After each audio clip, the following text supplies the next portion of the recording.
नमस्कार दोस्तों, स्वागत है आज आपका क्यूरियस क्लासेस में। मैं ब्रजेश पांडे आज आपको प्राचीन भारतीय धर्म एवं दर्शन के बारे में बताऊंगा। तो प्राचीन भारतीय धर्म और दर्शन का जो प्रारंभ है वो ईसा पूर्व 6ठी सदी में प्रारंभ हुआ था। ईसा पूर्व, यदि आपको ईसा पूर्व के बारे में जानकारी नहीं है तो प्लीज़ कमेंट कीजिएगा। ईसा पूर्व 6ठी शताब्दी में जो है मध्य और निम्न गंगा के मैदानों में 62 धार्मिक संप्रदायों का उदय हुआ था। इसमें जैन संप्रदाय और बौद्ध संप्रदाय सबसे महत्वपूर्ण थे और धार्मिक सुधार के परम शक्तिशाली आंदोलन के रूप में उभरे थे। तो हमारे लिए महत्वपूर्ण यहाँ पर यह है कि जो ईसा पूर्व 6ठी शताब्दी में जो संप्रदायों का उदय था उनकी संख्या कितनी है, तो ये 62 जो है ये इम्पोर्टेंट है। 62 धार्मिक संप्रदायों का उदय हुआ था। जैन धर्म जो है एक प्रतिक्रियावादी धर्म है, तो ये नोट करना हमें कौन सा धर्म है। जैन धर्म प्रतिक्रियावादी धर्म है और जिसके प्रवर्तक थे ऋषभदेव, जिसे आदिनाथ कहा जाता था। तो ऋषभदेव इनके पहले प्रवर्तक थे और ऋषभदेव और अरिस्टोनेमी, तो ये दो ऐसे प्रवर्तक थे जैन धर्म के जिनका जो नाम है वो ऋग्वेद में भी उल्लिखित है। तो कुछ जैन तीर्थंकर के बारे में बात करेंगे तो अब तक 24 जैन तीर्थंकर हुए हैं। तो इनके सीरीज मतलब क्रम से हम याद रखेंगे ताकि अगर एग्जाम में आ जाए तो हम कर सकें क्वेश्चंस को। तो पहला हमारा है ऋषभदेव, दूसरा है अजीतनाथ, तीसरा है संभवनाथ के बाद फिर है अभिनंदन, उसके बाद आया 5वें नंबर पर सुमतिनाथ, 6ठे नंबर पर पद्म प्रभु, 7वें नंबर पर सुपार्श्वनाथ, 8वें नंबर पे हैं फिर चंद्र प्रभु, 9वें नंबर पे है सुविधिनाथ, 10वें नंबर पे शीतलनाथ, 11वें नंबर पे श्रेयांसनाथ, 12वें नंबर पे वासु पूज्य, 13वें नंबर पे हैं विमलनाथ, 14वें नंबर पे अनंतनाथ, 15वें नंबर पे धर्मनाथ, 16वें तीर्थंकर हुए शांतिनाथ, 17वें तीर्थंकर हुए कुंथुनाथ, 18वें तीर्थंकर हुए अर्रनाथ, 9वें तीर्थंकर मल्लीनाथ, 20वें तीर्थंकर मुनि सुब्रत, 21वें तीर्थंकर नेमिनाथ, 22वें तीर्थंकर अरिस्टोनेमी, 23वें तीर्थंकर पार्श्वनाथ, 24वें तीर्थंकर तो महत्वपूर्ण तीर्थंकरों के बारे में हमें जानकारी अवश्य होनी। जैसे कि जो प्रथम तीर्थंकर हैं ऋषभदेव, तो ये प्रथम तीर्थंकर, द्वितीय तीर्थंकर ऋषभदेव और अजीतनाथ के बारे में स्पष्ट जानकारी होनी चाहिए। और इसके बाद 21वें तीर्थंकर नेमिनाथ हैं, 22वें तीर्थंकर अरिस्टोनेमी हैं, 23वें तीर्थंकर पार्श्वनाथ हैं और 24वें तीर्थंकर महावीर स्वामी हैं। तो इनके सीरीज ये चारों 100% याद होने चाहिए हमें। जैन धर्म की उत्पत्ति जो है वो जीन से हुई है। जीन जिसका अर्थ होता है, जीन का अर्थ है विजेता। तीर्थंकर का तात्पर्य क्या है? तीर्थंकर का अर्थ होता है कि वह व्यक्ति जो दूसरों को मार्ग दिखाए, मतलब ऐसा व्यक्ति जो दूसरे व्यक्तियों को मार्ग दिखाता है उसको तीर्थंकर कहा जाता है। वर्धमान महावीर एवं जैन संप्रदाय, तो महावीर की बात करें हम तो महावीर हमारे 24वें तीर्थंकर थे जिनका जन्म 540 ईसा पूर्व में हुआ था और यह कुंडग्राम में हुआ था। और कुंडग्राम जो था वो वज्जी महाजनपद में था, तो ये चीज़ हमें याद रखनी है। कुंडग्राम वैशाली के पास था। इनके बचपन का नाम, महावीर के बचपन का नाम वर्धमान था। ये सब महत्वपूर्ण है। और यह किस वंश के से संबंधित है ये भी महत्वपूर्ण है। तो ये ज्ञात्रिक क्षत्रिय वंश से संबंधित है। उनके पिता का नाम सिद्धार्थ था और माता का नाम त्रिशला थी। जो त्रिशला है वो लिच्छवी के शासक चेतक की बहन थी। इनके पत्नी का नाम, महावीर स्वामी की पत्नी का नाम यशोदा था। इनके पुत्र का नाम इनकी पुत्री का नाम अनुजा या प्रियदर्शनी थी। तो अनुजा या प्रियदर्शनी इनकी पुत्री का नाम हो गया। अब इनकी पुत्री का विवाह जमाली के साथ हुआ, तो इनके जो दामाद हुए, इनके दामाद का नाम जमाली हो गया। महावीर ने 30 वर्ष की अवस्था में अपने बड़े भाई नंदीवर्धन से आज्ञा लेकर गृह त्याग दिया था। तो ये इन्होंने 30 वर्ष की अवस्था में गृह त्याग दिया था। और जो इनके बड़े भाई हैं उनका नाम है नंदीवर्धन, इनसे इन्होंने आज्ञा लिया और त्याग दिया। 12 वर्षों की कठोर तपस्या, तो 12 वर्ष इन्होंने जो है तपस्या की। तब तक ये 42 वर्ष के हो चुके थे।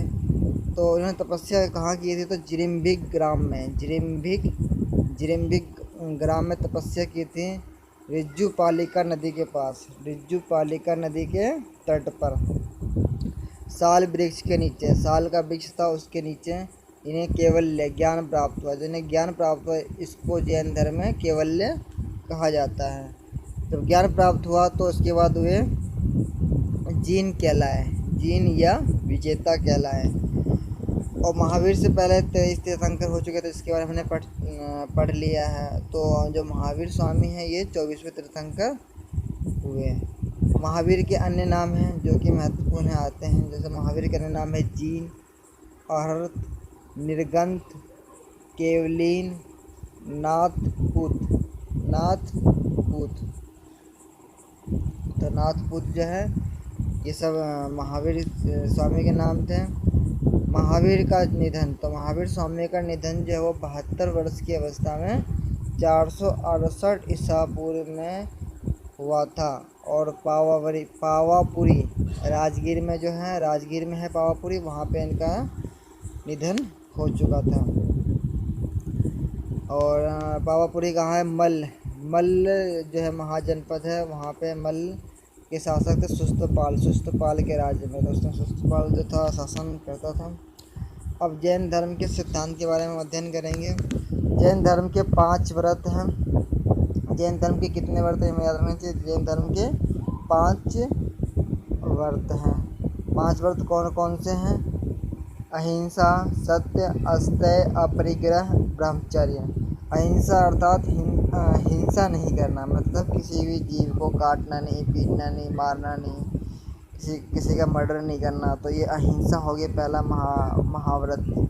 5 महाव्रत है जैन धर्म के। जैन धर्म के 5 महाव्रत है। तो पहला महाव्रत हो गया अहिंसा अर्थात हिंसा नहीं करना। दूसरा हो गया सत्य यानी झूठ नहीं बोलना, किसी से झूठ नहीं बोलना। तीसरा महाव्रत हो गया अस्तेय। अस्तेय का अर्थ क्या होता है? चोरी नहीं करना। चौथा डी नंबर का महाव्रत हो गया अपरिग्रह। अपरिग्रह का मतलब होता है संपत्ति अर्जित नहीं करना। तो संपत्ति अर्जित नहीं करना ये भी जैन धर्म के 5 महाव्रतों में से एक है। फिर ई ब्रह्मचर्य। ये 5वां क्या है? ब्रह्मचर्य अर्थात इंद्रिय निग्रह करना, अर्थात ब्रह्मचर्य का पालन करना। तो जो पहले के जो 4 महाव्रत हैं इसका प्रतिपादन किसने किया था ये हमें याद रखना चाहिए। 23वें तीर्थंकर हैं पार्श्वनाथ, इन्होंने किया था। जो 23वें तीर्थंकर पार्श्वनाथ हैं, इन्होंने जो पहले के शुरू के 4 महाव्रत हैं जैसे कि अहिंसा, सत्य, अस्तेय, अपरिग्रह, ये जो है पार्श्वनाथ जो 23वें तीर्थंकर हैं इनका प्रतिपादन उन्होंने ही किया था। अहिंसा, सत्य, अस्तेय और अपरिग्रह। और जो 5वां महाव्रत है ब्रह्मचर्य, इसका प्रतिपादन महावीर स्वामी ने किया था। महावीर स्वामी जो कि 24वें तीर्थंकर हुए।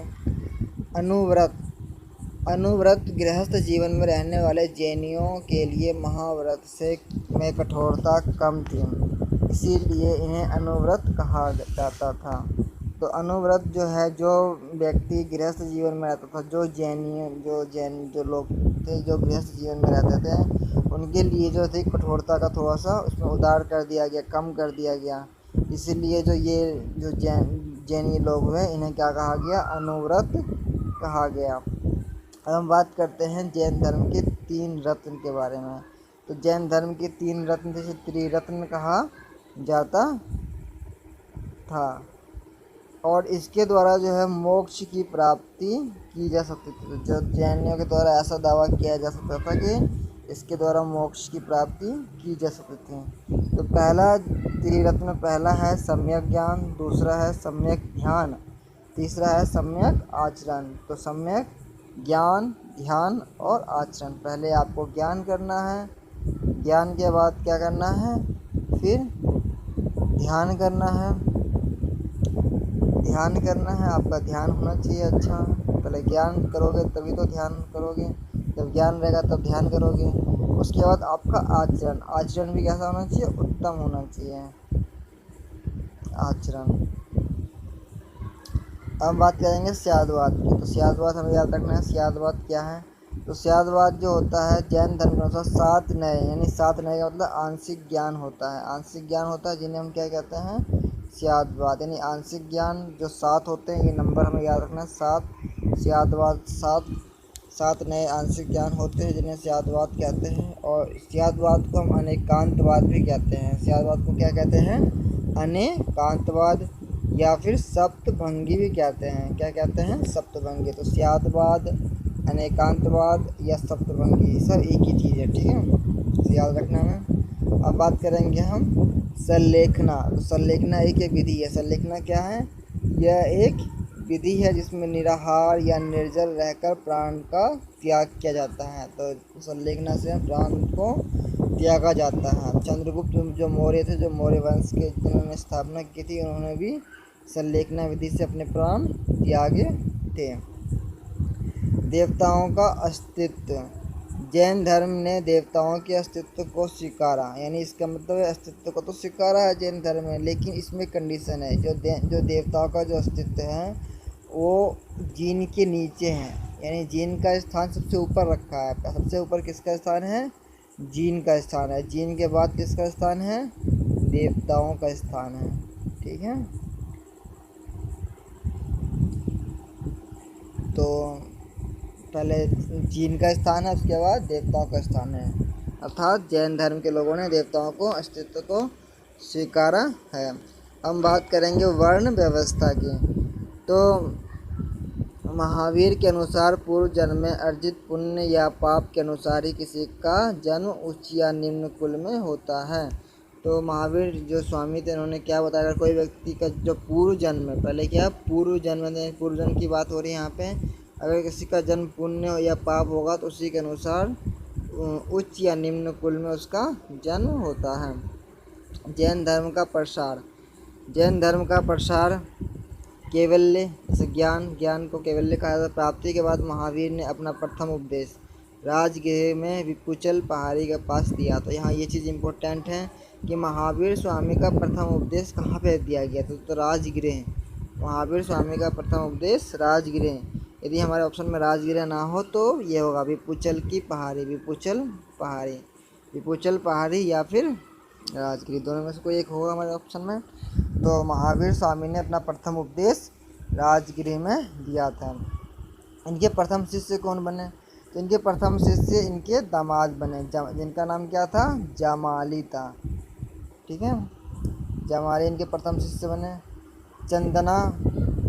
चंदना जो कि चंपा नरेश दधिवाहन की पुत्री थी। चंपा नरेश जो दधिवाहन थे उसकी पुत्री, उसका नाम क्या था, चंदना जो है महावीर की प्रथम भिक्षुणी बनी। तो महावीर की प्रथम भिक्षुणी कौन बनी, अगर ऐसा क्वेश्चन आता है उसका उत्तर क्या है, चंदना। महावीर के प्रधान शिष्यों की संख्या कितनी थी, 11 थी। महावीर के प्रधान शिष्यों की संख्या 11 थी।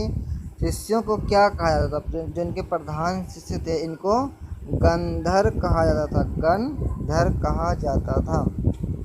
महावीर ने किस भाषा में अपने धर्म का प्रचार किया है, यहाँ ये क्वेश्चन भी इम्पोर्टेंट हो जाता है। तो महावीर ने प्राकृत भाषा में अपने धर्म का प्रचार किया है, और प्रचार के लिए इन्होंने एक जैन संघ की स्थापना की थी, वो जैन संघ पावापुरी में है, ठीक है। तो महावीर ने प्राकृत भाषा अपने धर्म का प्रचार किया, और जैन धर्म के प्रचार के लिए पावापुरी में एक जैन संघ की स्थापना भी की थी।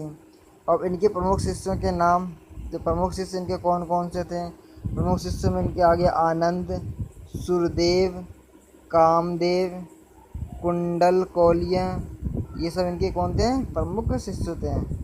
महावीर की मृत्यु के बाद सुधर्मन जैन संघ का अध्यक्ष बना। तो जैन संघ का अध्यक्ष कौन था, सुधर्मन जो है वो जब महावीर स्वामी की मृत्यु हो गई उसके बाद सुधर्मन ही जैन संघ का अध्यक्ष बना। अब कुछ शासक वर्ग थे जिन्होंने महावीर के अनुयायी बने थे, उनका नाम हमें याद रखना, जैसे लिच्छवी के जो नरेश चेतक चेतक जो थे, और उसके बाद चंद्रगुप्त मौर्य, अमोदवर्ष जो राष्ट्रकूट वंश के थे, खारवेल जो कि कलिंग वंश के थे, चंडप्रद्योत जो कि अवंती के नरेश थे, चंडप्रद्योत, दधिवाहन चंपन जो नरेश थे, चंपा नरेश, दधिवाहन, ये सब जो थे महावीर स्वामी के अनुयायी थे। तो नाम है चेतक, चंद्रगुप्त मौर्य, अमोदवर्ष, खारवेल, चंडप्रद्योत, दधिवाहन। कितने नाम हो गए? लगभग 1 2 3 4 5 6 नाम हो गए। जैन धर्म का विभाजन भी हुआ। तो जैन ग्रंथ जिसका नाम क्या है? परिशिष्ट पर्वन। तो ये नाम हमें याद रखना है, परिशिष्ट पर्वन। और इसका जो कृति है, इसका जो लिखा है वो हेमचंद्र ने लिखा है। तो ये नाम हमें याद रखना है, ये क्वेश्चन आ चुका भी है कि परिशिष्ट पर्वन को जो है उसका जो राइटर है वो हेमचंद्र हैं। तो परिशिष्ट पर्वन के अनुसार जो है मगध में क्या हुआ था, 12 वर्षों के तक लंबा अकाल पड़ गया था। तो बहुत से जैन अकाल पड़ने के कारण जो है वो मगध को छोड़ करके सरवन बेलगोला अर्थात कर्नाटक चले गए। तो किसके नेतृत्व में गए थे? तो भद्रबाहु के नेतृत्व में मगध को छोड़ करके सरवन बेलगोला कर्नाटक चले गए। और जो कुछ जैन लोग स्थूलभद्र के नेतृत्व में मगध में ही रुक गए। तो यहाँ ये चीज़ महत्वपूर्ण है, जो कर्नाटक गए थे वो भद्रबाहु के नेतृत्व में गए थे। तो भद्रबाहु नाम इम्पोर्टेंट है, महत्वपूर्ण है, जो कि सरवन बेलगोला गए थे। और जो जैन रुक गए थे वो स्थूलभद्र के नेतृत्व में रुके थे। तो स्थूलभद्र और भद्रबाहु, इसमें कंफ्यूजन नहीं होना है, दोनों में भद्र लगा हुआ है।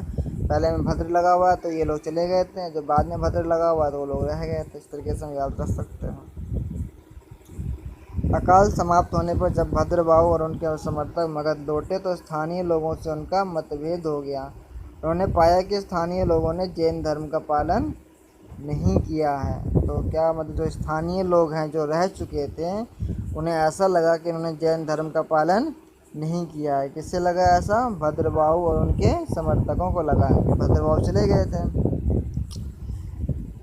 इस मतभेद को दूर करने के लिए पाटलिपुत्र में एक परिषद का आयोजन किया गया, जिसका दक्षिणी जैनों ने बहिष्कार किया था। तो एक परिषद का आयोजन किया गया था, कहाँ पे? तो पाटलिपुत्र में। तब से दक्षिणी जैन दिगंबर कहलाए और मगध के जैन श्वेतांबर कहलाए। और जब इसके बाद क्या हुआ, दक्षिणी जैन ने बहिष्कार किया, जो सरवन बेलगोला चले गए। जो लोग सरवन बेलगोला गए थे भद्रबाहु के नेतृत्व में, तो उन जैनियों को कहा गया दिगंबर जो कि नग्न अवस्था में रहते हैं, उन्हें दिगंबर कहा गया। और जो जैन वहीं रुक गए उन्हें कहा गया श्वेतांबर जो है श्वेत वस्त्र धारण करते हैं, वे क्या करते हैं? श्वेत रंग का वस्त्र धारण करते हैं, श्वेतांबर कहा गया। तो जो लोग मगध में रह गए थे स्थूलभद्र के नेतृत्व में।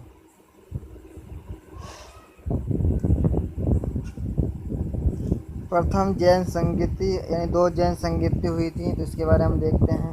तो प्रथम जैन संगीति जो है वो स्थूलभद्र उस समय अध्यक्ष था। प्रथम जैन संगीति में स्थूलभद्र अध्यक्ष था। और ये कौन सा हुई थी? 300 ईसा पूर्व में हुई थी। 300 ईसा पूर्व में प्रथम जैन संगीति हुई थी और इसके अध्यक्ष स्थूलभद्र थे। स्थान पाटलिपुत्र में हुआ था। और ये जो उस समय शासक कौन था? चंद्रगुप्त मौर्य उस समय शासक था।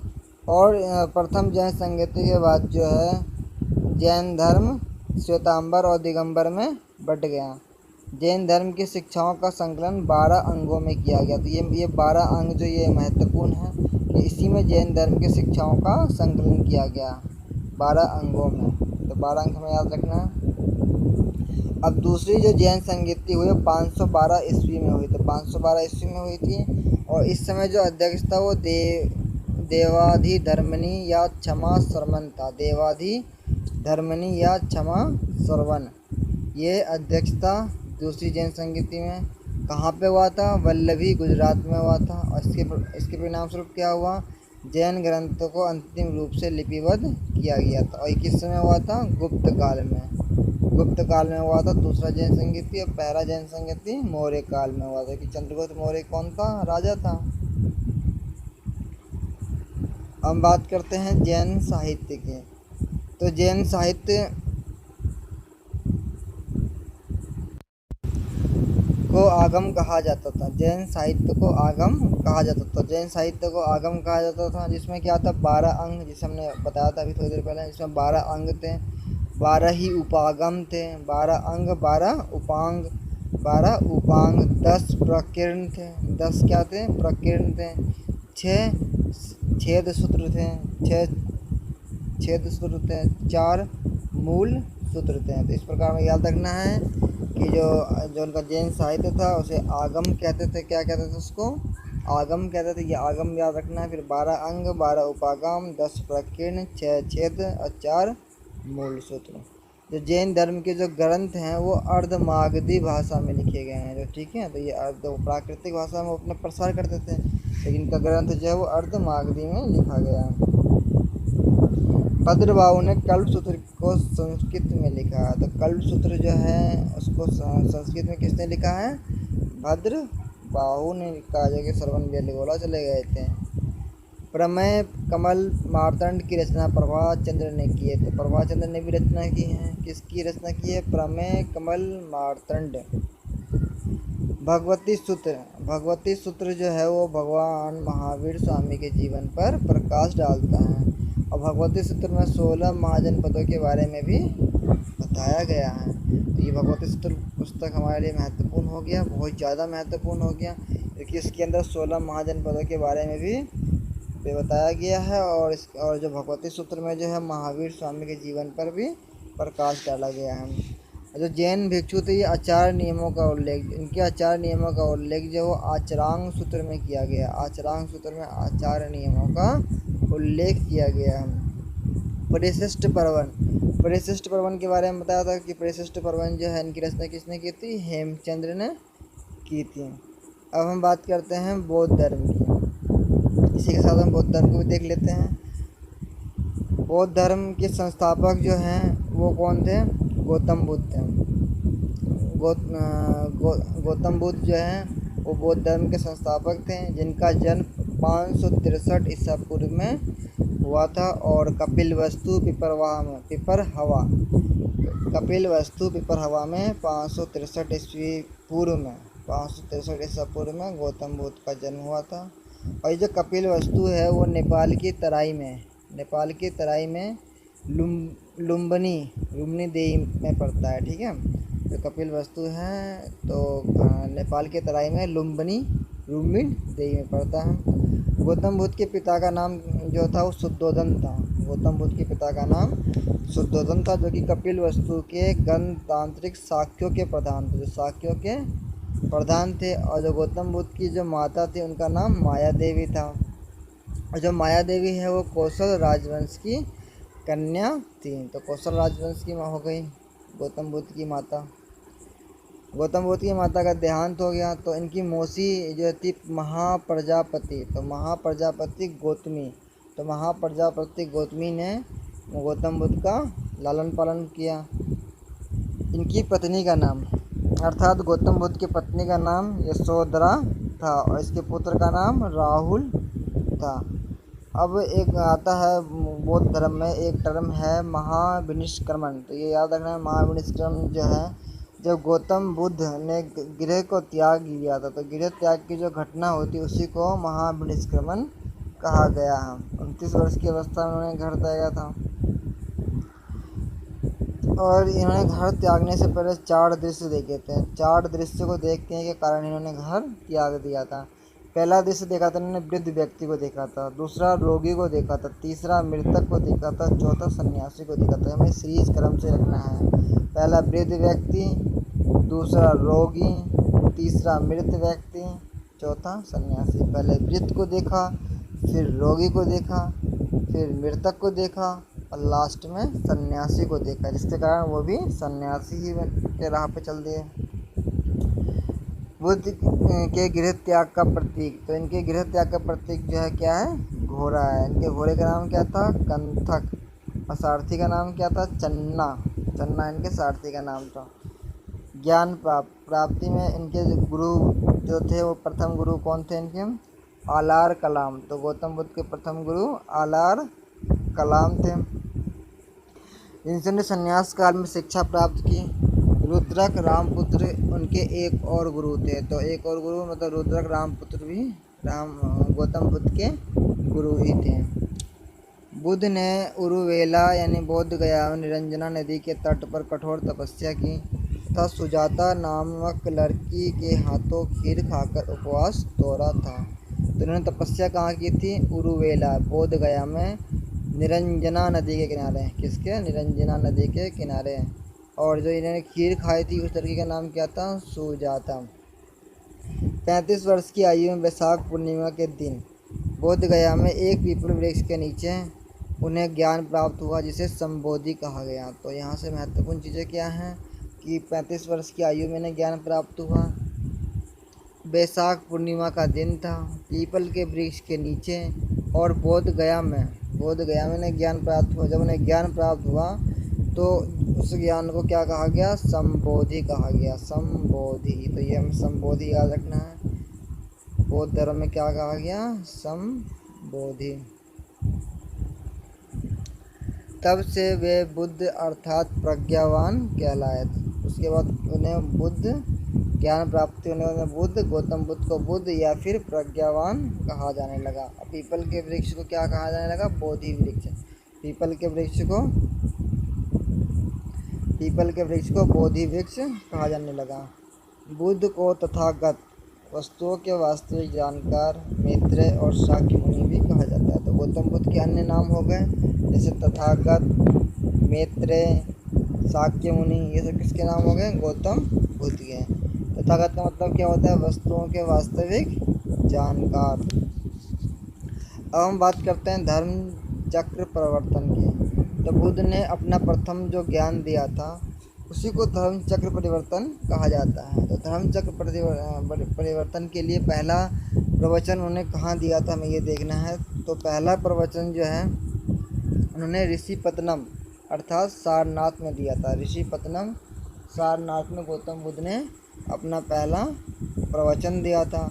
और इन्होंने पहला प्रवचन दिया था 5 ब्राह्मणों को दिया था। 5 ब्राह्मणों को अपना पहला प्रवचन दिया था, जिनके नाम में है भद्य, वप, आज, अस्सजी, कौंडिन्य, ये इनके 5 ब्राह्मण थे।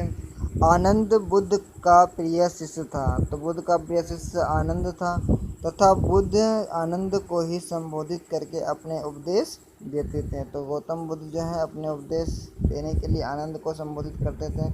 और आनंद के कहने पर ही बुद्ध ने बौद्ध संघ में स्त्रियों के प्रवेश की अनुमति दी थी। तो यहाँ से भी प्रश्न बन सकता है कि किसके कहने पे स्त्रियों को प्रवेश की अनुमति दी थी, तो आनंद के कहने पे।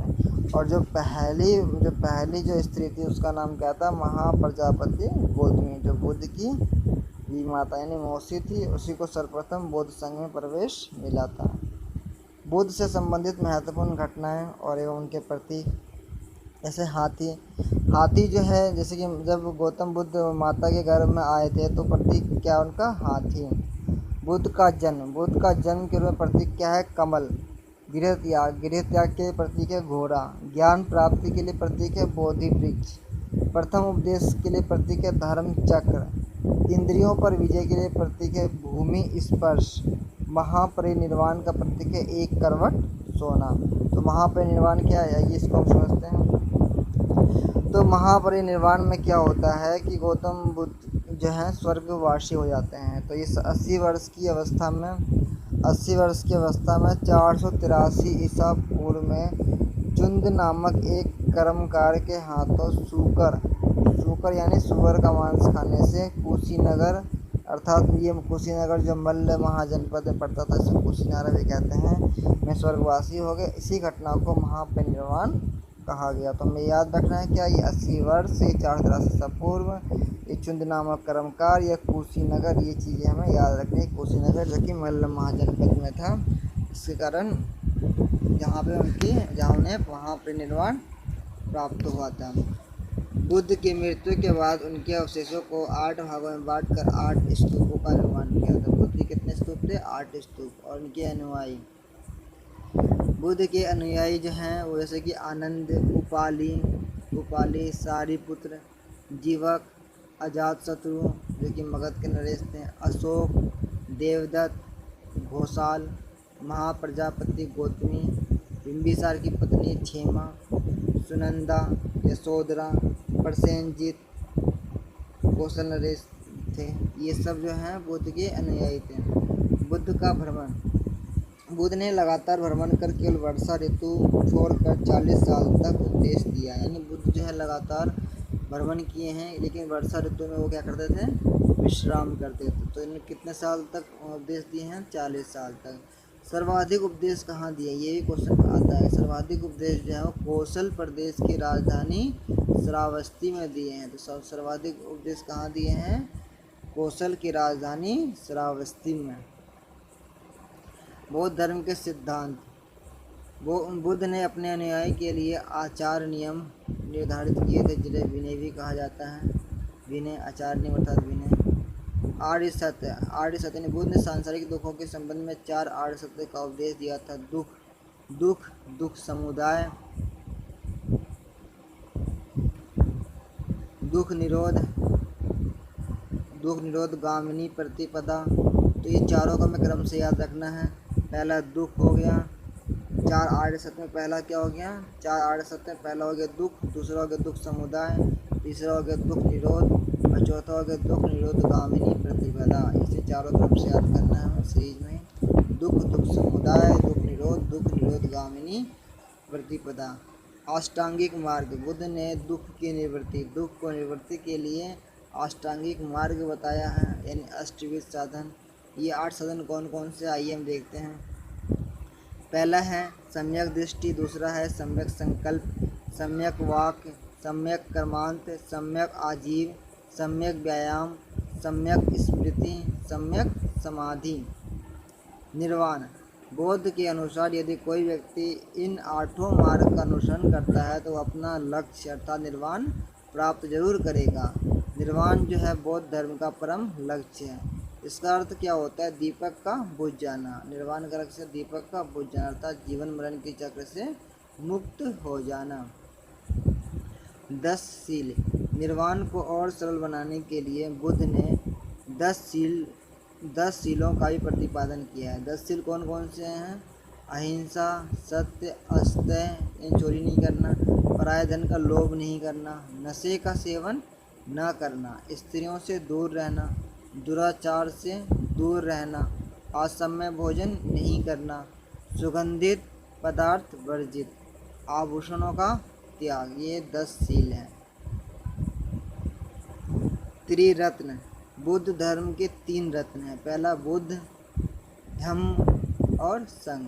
तो ये 3 रत्न हैं, बुद्ध, धम्म और संघ। बुद्ध ने अपने उपदेश के लिए पाली भाषा का प्रयोग किया था। पाली भाषा में उन्होंने प्रचार किया है। बौद्ध धर्म में ईश्वर और आत्मा किसी को भी मान्यता नहीं है, ना ईश्वर की मान्यता है ना ही आत्मा की। बौद्ध धर्म के अनुसार मोक्ष जो है इसी जीवन में संभव है, इसे प्राप्त करने के लिए मृत्यु आवश्यक नहीं है, यानी बिना मृत्यु के भी हम मोक्ष प्राप्त कर सकते हैं। तो ये बौद्ध धर्म की सबसे अच्छी बात लग रही है। अब इनकी संगीति कहाँ कहाँ पे हुई है, बौद्ध संगीति हमें देखना है और याद रखना है कि कब कब इनकी संगीति हुई। ये यहाँ से महत्वपूर्ण है, क्वेश्चन आते हैं और 100% आते हैं। जैसे कि इनकी प्रथम संगीति जो है वो 483 ईसा पूर्व में हुई थी। तो ये हमें ध्यान रखना, 483 ईसा पूर्व से प्रथम बौद्ध संगीति हुई थी 483 ईसा पूर्व में। कहाँ हुई थी ये भी स्थान में याद रखना है। राजगृह में हुई थी और उस समय अध्यक्ष कौन था? महाकश्यप उस समय अध्यक्ष था। और शासन किसका था उस समय? अजातशत्रु का शासन था। हम बात करेंगे द्वितीय बौद्ध संगीति की। द्वितीय बौद्ध संगीति 383 ईसा पूर्व में थी। कहाँ पे? वैशाली में हुई थी। और अध्यक्ष कौन था? अध्यक्ष था साब कमीर और शासनकार था काला शोक का। तृतीय बौद्ध संगीति पाटलिपुत्र में हुई थी 251 ईस्वी में। 251 ईस्वी में तृतीय बौद्ध संगीति हुई थी। और उस समय अध्यक्ष था मोगलीपुत्र तिस्या। शासनकाल था अशोक मौर्य का। चतुर्थ बौद्ध संगीति कुंडलवन में हुई थी ईसा की प्रथम शताब्दी में। ईसा की प्रथम शताब्दी यानी फर्स्ट ईस्वी में हुई थी चतुर्थ बौद्ध संगीति। और उस समय अध्यक्ष था वसुमित्र अध्यक्ष था और शासन काल चल रहा था कनिष्क का। इस तरीके से याद रख सकते। देखो यहाँ पे अगर पहला देखा जाए 483 है, फिर 100 साल के बाद 383 हुई, फिर 251, फिर ईसा की प्रथम शताब्दी। प्रथम बौद्ध संगीति जो है पहला राजगीर में है, दूसरा वैशाली में, तीसरा पाटलिपुत्र में, चौथा कुंडलवन में। ऐसे ही शासनकाल में पहला शासनकाल अजातशत्रु में, दूसरा काला अशोक, तीसरा फिर अशोक, चौथा कनिष्क। लास्ट दोनों। अब बात करते हैं प्रथम बौद्ध संगीति में विनय पिटक जो है उपाली के नेतृत्व में विनय पिटक और सूत पिटक यानी आनंद के नेतृत्व में ये प्रथम बौद्ध संगीति में ग्रंथ लिखे गए थे। तो ये विनय पिटक किसने लिखा था? उपाली ने। सूत पिटक किसने लिखा था? आनंद ने लिखा था। फिर द्वितीय बौद्ध संगीति में कुछ भिक्षुओं ने संघ से अलग होकर महासंघिक नामक संप्रदाय, तो महासंघिक नामक संप्रदाय जो है वो जैन धर्म से ही संबंधित है, इसे याद रखना, नोट रखना, बनाया था। और जो बच गए थे उसको थेरावादिन कहा गया। तो थेरावादिन भी ये जैन धर्म संबंधित है। ये द्वितीय बौद्ध संगीति में हुआ था, महासंघिक संप्रदाय और थेरावादिन। तृतीय बौद्ध संगीति में मोगलीपुत्र तिस्से ने अभिधम्म पिटक का संकलन किया था। तो अभिधम्म पिटक का संकलन मोगलीपुत्र तिस्से ने किया था। चतुर्थ बौद्ध संगीति में बौद्ध धर्म में हीनयान और महायान ये दो संप्रदाय बट गए थे। बौद्ध साहित्य। बौद्ध धर्म में सबसे प्राचीन ग्रंथ त्रिपिटक है। तो त्रिपिटक का संबंध किससे है? बौद्ध धर्म से। त्रिपिटक में कौन कौन से आते हैं? विनय पिटक, सूत पिटक और अभिधम्म पिटक। जैसे कि अभी हमने बताया था कि जो विनय पिटक है, विनय पिटक को किसने लिखा था? उपाली ने। सूत पिटक को आनंद ने। अभिधम्म पिटक को मोगलीपुत्र तिस्से ने लिखा था। तो विनय पिटक में क्या है? विनय पिटक में जो है बौद्ध धर्म के नियमों के बारे में दिया गया। विनय पिटक में बौद्ध धर्म के नियमों के बारे में दिया गया है। सूत पिटक में इनके धार्मिक विचार और वचनों का संग्रह है सूत पिटक। और अभिधम्म पिटक है बौद्ध धर्म का दर्शन। ये महत्वपूर्ण है, ये आते हैं क्वेश्चन। तो विनय पिटक है बौद्ध धर्म के नियम। बौद्ध धर्म के नियम विनय पिटक में है। धार्मिक विचारों एवं वचनों का संग्रह सूत पिटक में है। बौद्ध दर्शन का वर्णन ये अभिधम्म पिटक में है। अब 16 महाजनपद, जो बौद्ध धर्म में भी जो एक ग्रंथ है जिनका नाम क्या? अंगुत्तर निकाय। तो अंगुत्तर निकाय में जो 16 महाजनपद है उनके बारे में बताया गया है। मिलिंद पानो में बौद्ध भिक्षु नागसेन और यूनानी राजा मिनांडर के दार्शनिक का वार्तालाप है। किसमें? मिलिंद पानो में। जातक में बुद्ध के पूर्व जन्म के कथाओं का वर्णन है। तो बुद्ध के पूर्व जन्म की कथाओं का वर्णन जातक में दिया गया है, ये याद रखना है। कुछ और इनके विशिष्ट तथ्य हैं वो हमें याद रखना है। जैसे महायान शाखा के अंतर्गत बुद्ध की पहली मूर्ति और बुद्ध को ईश्वर के रूप में पूजने की परंपरा यहीं से शुरू हुई थी। तो ये सब जो है इनकी मूर्ति और इन्हें पूजने की परंपरा ये महायान शाखा के अंतर्गत हुई थी। और महायान शाखा में स्वर्ग और नरक की अवधारणा को बनाया गया है। बोधिसत्व, तो बोधिसत्व की अवधारणा का विकास महायान शाखा से हुआ है। तो बोधिसत्व की अवधारणा का विकास किससे हुआ है? महायान शाखा से हुआ है बोधिसत्व की अवधारणा का विकास। 4 बोधिसत्व हैं। पहला कौन है? मंजूश्री, वज्रपाणि, पद्मपाणि और मैत्रेय। तो ये चारों में नाम याद रखने हैं बोधिसत्व का। बोधिसत्व का विकास महायान शाखा से हुआ है। और 4 में जो जो एक है मैत्रेय, जिसका अवतरण अभी तक नहीं हुआ है, इसे में अवश्य ध्यान रखना है कि मैत्रेय जिसका अवतरण अभी होना शेष है। तो 4 बोधिसत्व कौन कौन से हैं? मंजूश्री, वज्रपाणि, पद्मपाणि और मैत्रेय। और ये जो है महायान शाखा से इनका विकास हुआ है। बंगाल के एक शैव शासक थे जिनका नाम संसाक था। इसने बोधि वृक्ष को कटवा दिया। जो बोधि वृक्ष था वो पंचम पीढ़ी का था। कौन सी पीढ़ी का था? ये बीपीएससी में आ चुका है, पंचम पीढ़ी का था। कनिष्क जो था वो हर्षवर्धन महायान शाखा के पोषक थे। कनिष्क और हर्षवर्धन महायान शाखा के पोषक थे। महायान शाखा के अंतर्गत माध्यमिक यानी शून्यवाद, विज्ञानवाद यानी योगाचर शामिल है। यानी शून्यवाद और ये योगाचर जो है ये सब महायान शाखा में है। व्यवहारिक स्वतांत्रिक हीनयान के 2 भाग हैं। कुछ अन्य प्रमुख संप्रदाय, तो इसमें से ये महत्वपूर्ण है और ये आते भी हैं, जैसे कि जो आजीविक संप्रदाय के प्रवर्तक मक्खाली घोषाल थे। इनके नाम हमें याद रखना है। आजीविक संप्रदाय के प्रवर्तक कौन थे? मक्खाली घोषाल। नित्यवादी संप्रदाय के प्रवर्तक कौन थे? प्रभुत कच्चायान। संदेहवादी, जिसको अनिश्चयवादी भी कहा जाता है, इसके संप्रदाय थे संजय वेलटपुत्र। अक्रियावादी के प्रवर्तक थे अक्रियावादी संप्रदाय के प्रवर्तक थे पूरन कश्यप। भौतिकवादी संप्रदाय के प्रवर्तक थे अजीत केश काम्बलीन। अब बात करेंगे वैष्णव धर्म का। तो वैष्णव धर्म जो है ये भगवत या विष्णु की पूजा होती है। वैष्णव धर्म में भगवत या विष्णु की पूजा होती है। महाभारत में विष्णु ही कृष्ण वासुदेव कहलाए थे। कृष्ण जो थे वो वृष्णि कबीले से संबंधित हैं। भागवत संप्रदाय के प्रमुख तत्व हैं भक्ति और अहिंसा। तो यहाँ भक्ति और अहिंसा पे बल दिया गया है। भक्ति का अर्थ होता है प्रेममय निष्ठा, निवेदन, और अहिंसा का अर्थ क्या है? किसी जीव का वध न करना। वैष्णव संप्रदाय ने अवतारवाद का उपदेश दिया है। तो अवतारवाद का उपदेश दे रखा है वैष्णव संप्रदाय ने। इतिहास को विष्णु के 10 अवतारों के चक्र के रूप में प्रतिपादित किया है। तो वैष्णव जो है इसमें अवतारवाद के 10 अवतारों के बारे में बताया हम। 10 अवतार कौन कौन से हैं वो हमें ध्यान रखना है। पहला मत्स्य अवतार, कुर्मी अवतार, वराह अवतार, नरसिंह अवतार, वामन अवतार, परशुराम अवतार, राम अवतार, कृष्ण अवतार, बुद्ध अवतार और कल्कि अवतार। 10 अवतार कौन कौन से हैं? मत्स्य, कुर्म, वराह, नरसिंह, वामन, परशुराम, राम, कृष्ण, बुद्ध एवं कल्कि। कल्कि जो अवतार है उसका अभी तक कल्कि अवतार जो अभी तक नहीं हो पाया है, जिसे कहा गया है कलयुग में होगा। कृष्ण का जो सर्वप्रथम उल्लेख है वो छांदोग्य उपनिषद में मिलता है। यह धर्म परम उदार था, इसलिए इसने विदेशियों को भी अपनी ओर खींचा।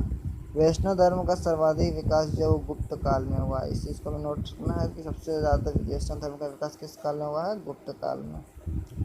अब बात करेंगे शैव धर्म की। तो शैव धर्म के लोग जो थे वो भगवान शिव की आराधना या उपासना करते थे और मत्स्य पुराण में ही लिंग की पूजा का स्पष्ट वर्णन मिलता है। इस संप्रदाय के विकास की प्रक्रिया में कुछ संप्रदाय जैसे कि पशुपति, कापालिक, कालामुख, लिंगायत, इनका विकास हुआ और इनका वर्णन जो वामन पुराण में मिलता है। कापालिक संप्रदाय के जो इष्ट देव थे वो भैरव थे। कालामुख संप्रदाय के लोगों को महावृद्धर कहा जाता था। लिंगायत को जंगम या वीरशैव संप्रदाय भी कहा जाता है। इस संप्रदाय के प्रवर्तक अल्लभ प्रभु और शिष्य इनके वासव थे। पाशुपत संप्रदाय के संस्थापक लकुलिश थे। अथर्ववेद में शिव को सर्व भव पशुपति तथा भूपति कहा गया है। शिव को सर्व भव पशुपति तथा भूपति कहा गया है। नयनार संतों ने दक्षिण भारत में शैव धर्मों का प्रचार प्रसार किया था। तो दक्षिण भारत में शैव धर्म का प्रचार प्रसार किसने किया था? नयनार संतों ने। नाथ संप्रदाय जो है मत्स्येंद्र नाथ ने की थी। इसके प्रमुख प्रचारक कौन थे? बाबा गोरखनाथ। बाबा गोरखनाथ जो हैं बाबा गोरखनाथ नाथ संप्रदाय के प्रमुख प्रचारक थे। तो आज के लिए हमारा टॉपिक यहीं तक समाप्त होता है। देखने के लिए धन्यवाद। Thanks for watching.